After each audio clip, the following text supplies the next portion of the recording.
ঈদের কয়েকদিন আগে মুমিন রাস্তায় কিছু অসহায় মানুষকে দেখল।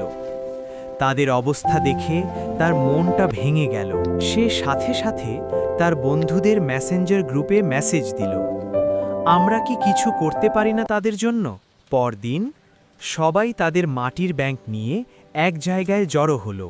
এক এক করে ব্যাংক ভাঙা শুরু হলো। ছোট ছোট সঞ্চয়, কিন্তু বড় একটা স্বপ্ন। সব টাকা একসাথে করে তারা বাজারে গেল। নতুন জামা, চাল, ডাল, তেল, সেমাই সব কিনে নিল অসহায় মানুষদের জন্য। তারপর সবাই মিলে প্যাকেট তৈরি করল, ভালোবাসা আর সহানুভূতি দিয়ে। রাতের অন্ধকারে মুখে সাদা মাস্ক পরে তারা একে একে দরজায় নক করতে লাগল। একটা ব্যাগ দিয়ে চুপচাপ চলে আসলো, কেউ যেন চিনতে না পারে।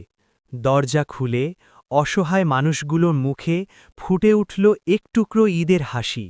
সব শেষে মুমিন আর তার বন্ধুরা নীরবে হেঁটে চলল একই পথে। কারণ সত্যিকারের আনন্দ লুকিয়ে থাকে অন্যের মুখে হাসি ফোটানোর মাঝে।